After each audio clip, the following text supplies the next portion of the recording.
Well, tonight our terrific Monday panel is here in person. Joe Hildebrand, Andrew Carswell, so great to have you. Together again, the Holy Trinity. We're all here.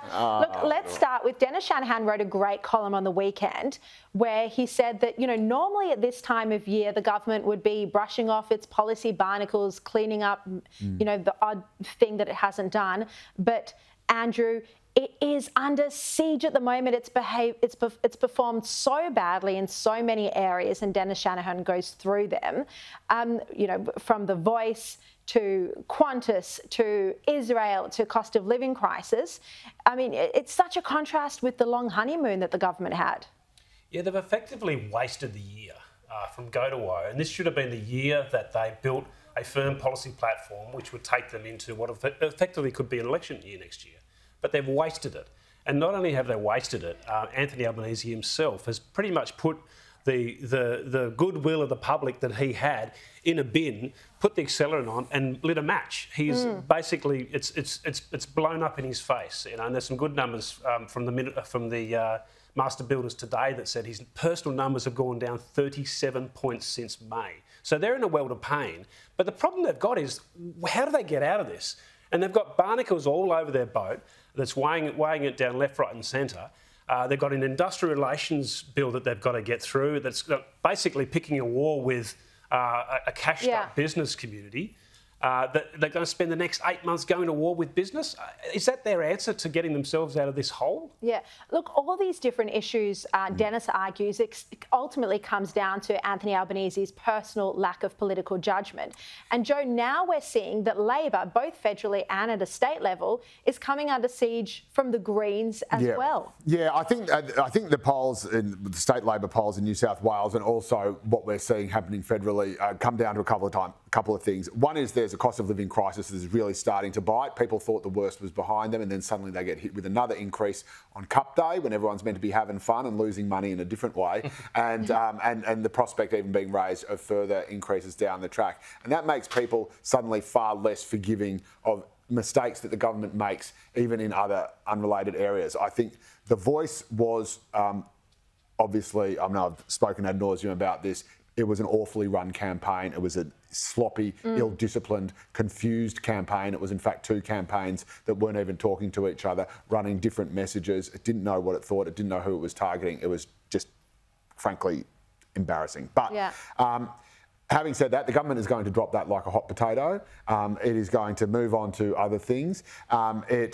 I think that will be a lesson for Anthony Albanese, who I think after the numbers he got after, let's face it, just getting in thanks to some pretty weird WA seats on election night, then having that massive unprecedented once-in-a-century win, the Aston by-election.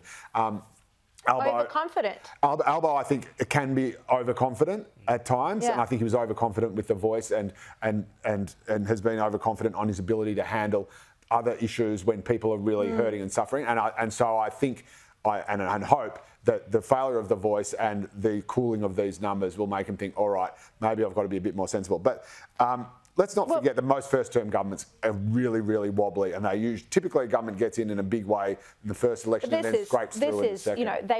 They promised their election platform, as you know, Andrew Carswell, you were the press secretary for Scott Morrison. Labor's election platform before the last election was cost of living, was promising everyone life would be cheaper. You can't even argue it's far more expensive now. And Andrew, I also want to ask you what you would have advised. If we're seeing this anti-Semitism on the streets, you were advising the Prime Minister, you would have got him up at the Blue Room having a big press conference announcing national security laws to protect the community, wouldn't you? Yeah, today was a missed opportunity.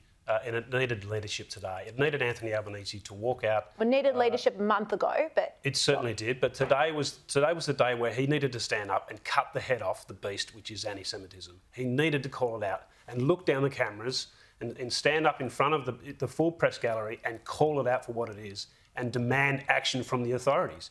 But he didn't do that. He squibbed it. He squibbed the moment, and when asked about it in question time as well, he just let it slide like it wasn't a big issue. And you teach what you tolerate, and by not standing up like this and having a firm a push against anti-Semitism, and the same for the police force as well, by not pushing back against what we're seeing rising up through the community, you teach it. and you allow it to go ahead. And Yeah. my fear is that what we're seeing now is not only being tolerated, it's going to get worse unless someone stands up, Anthony Albanese, and calls it out. Yeah, completely agree. Is it, you know, his heart's not in it, Joe. We know that.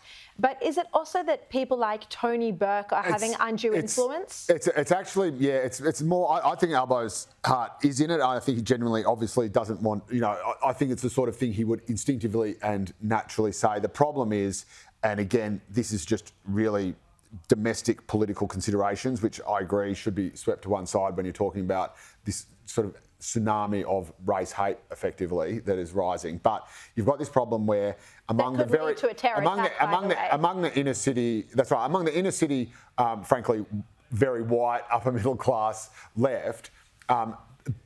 Being anti-Israel and pro-Palestine is almost a default position. It is almost hardwired. It's almost like it's just the cause du jour, if you like. We saw it, for example, in Marrickville, Anthony Albanese's, which is within Anthony Albanese's electorate, a BDS mayor calling for boycotts, running as the state candidate against Albo's former wife. And you know who saved? Well, they ran against Albo, and you know who saved him? I do know. Save our Albo across the front page of the Daily Telegraph. What a mistake that campaign was. I do know. No, it was not a mistake whatsoever. And again, it did save him. And another group that really saved him was the Jewish community. But a lot of people. But the weird thing is, right? So the anti-Israel, pro-Palestine sentiment is so baked into the left, which is the faction he hails from, that he's actually being criticised by them for being too pro-Israel. So what he is hearing from his former comrades is that he's actually being too strong with Israel. And so it's a very weird thing. And then you've got the Labor right would normally do it. Let me get to one very quick 30-second answer.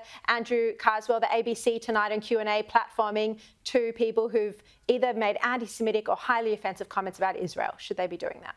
Absolutely not. I mean, these are individuals that are linked to organisations that were sending money to organisations in Palestine, and we know what happens when that happens. Yeah. It falls into the wrong hands. So, no, they should not be standing up at any capacity with the ABC. All right, Andrew Carswell, Joe Hildebrand, so great to have you in set together.